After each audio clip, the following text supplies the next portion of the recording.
اور اس کی خشیت اور اس کا تقوی اپنے دلوں کے اندر پیدا کرو۔ اور اس کے بعد یہ فرماتے ہیں کہ یہ جن لوگوں کی تم عبادت کرتے ہو ان کی حیثیت کیا ہے؟ انما تعبدون من دون اللہ اوثانا، تم اللہ کے علاوہ بتوں کو پوجتے ہو، وتخلقون افکا، اور جھوٹ باتیں گھڑتے ہو جن کی کوئی بنیاد نہیں ہے، کوئی اساس نہیں ہے، ان کی کوئی دلیل موجود نہیں ہے۔ ان الذین تعبدون من دون اللہ لا یملکون لکم رزقا، بہت ہی واضح طور پر ان کو سمجھاتے ہیں کہ جن لوگوں کو تم اللہ کو چھوڑ کر پکار رہے ہو یہ تمہیں رزق عطا نہیں کر سکتے۔ رزق کی کنجیاں اللہ رب العزت کے ہاتھ میں ہیں۔ فابتغوا عند اللہ الرزق، اگر تمہیں رزق چاہیے، اگر تمہیں روزی چاہیے، اگر تمہیں سامان زیست چاہیے، اگر دنیا کے اندر رہنے کا سامان تمہیں درکار ہے، فابتغوا عند اللہ الرزق، تو رزق صرف اور صرف اللہ رب العزت کے ہاتھ میں ہے، لہٰذا اسی کی بارگاہ سے جا کر رزق کو تلاش کرو۔ وَاعْبُدُوهُ وَاشْكُرُوا لَهُ، پھر اللہ کی بندگی کی دعوت دیتے ہیں کہ جب رزق ان معبودوں کے پاس نہیں ہے، ان معبودان باطلہ کے اختیار میں نہیں ہے، اور صرف اللہ رزق کا مالک ہے، وہی تمہیں رزق عطا کرتا ہے، اسی سے مانگو۔ وَاعْبُدُوهُ، پھر بندگی بھی اسی کی کرو۔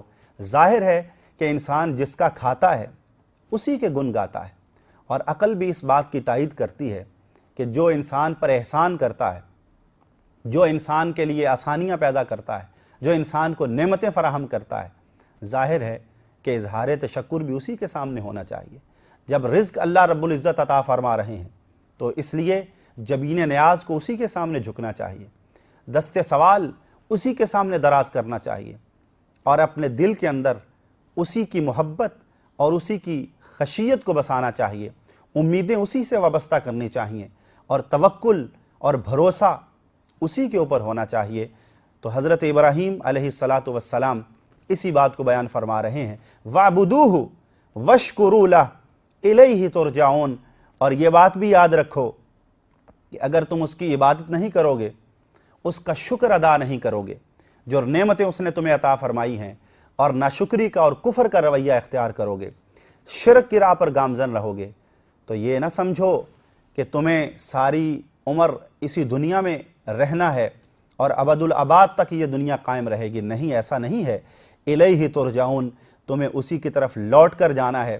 اس کے اندر ایک تنبیہ کا پہلو موجود ہے کہ جب کل کو تم اللہ رب العزت کی بارگاہ میں پیش ہوگے، جب تمہیں اس کے پاس پیش کیا جائے گا تو تمہارے پاس اپنے اس شرک کا کیا جواز ہوگا، اس جرم کی کیا توجیہ ہوگی، اور اللہ سے بغاوت کے لیے تم کیا عذر پیش کرو گے۔ لہذا تمہارے لیے صحیح رویہ یہ ہے کہ ان معبودان باطلہ کو چھوڑ کر، اپنے ہاتھوں سے تراشے ہوئے بتوں کو چھوڑ کر صرف اور صرف ایک اللہ کی عبادت کرو، تمام تر امیدیں اسی سے وابستہ کرو، اور اسی کے سامنے اپنے سروں کو جھکاؤ کہ یہی وہ صحیح رویہ ہے جس کے لیے اللہ رب العزت نے انسانوں کو پیدا فرمایا ہے۔ اور حضرت ابراہیم علیہ السلام جب بار بار اپنی قوم کو یہ دعوت دے رہے ہیں، اور وہ آگے سے یہی عذر پیش کرتی ہے کہ وجدنا آباءنا لہا عابدین، تو حضرت ابراہیم علیہ السلام ان کو یہ جواب دیتے ہیں کہ باپ دادا کا عمل کوئی دلیل نہیں ہوتا، اور خاص طور پر تم اپنے باپ دادا کی جو بات کر رہے ہو، قال لقد کنتم انتم وآباؤکم فی ضلال مبین، یہ بات جان لو کہ اس وقت تم بھی اور تمہارے آباء و اجداد بھی کھلی گمراہی کے اندر مبتلا ہیں۔ اس لیے کہ اللہ رب العزت کی عبادت سے ہٹ کر جو عمل انجام دیا جاتا ہے وہ راہ ہدایت پر نہیں ہو سکتا، وہ ضلالت ہے، وہ گمراہی ہے، وہ جہالت ہے۔ اس لیے فرمایا کہ یہ آباء و اجداد جن کی تم بات کرتے ہو وہ تو خود گمراہی کے اندر مبتلا تھے، لہٰذا ان کے پیچھے چلنے کی ضرورت نہیں ہے۔ ناظرین کرام، اس کے باوجود حضرت ابراہیم علیہ السلام کی قوم راہ راست پر آنے کا نام نہیں لے رہی، اپنے بتوں کی عبادت سے دستکش ہونے پر تیار نہیں ہے، بلکہ اسی کے اوپر وہ لوگ جمے ہوئے ہیں اور اسی پر مصر ہیں۔ اب وہ مرحلہ آتا ہے کہ جب حضرت ابراہیم علیہ السلام علی الاعلان ان کو کہتے ہیں،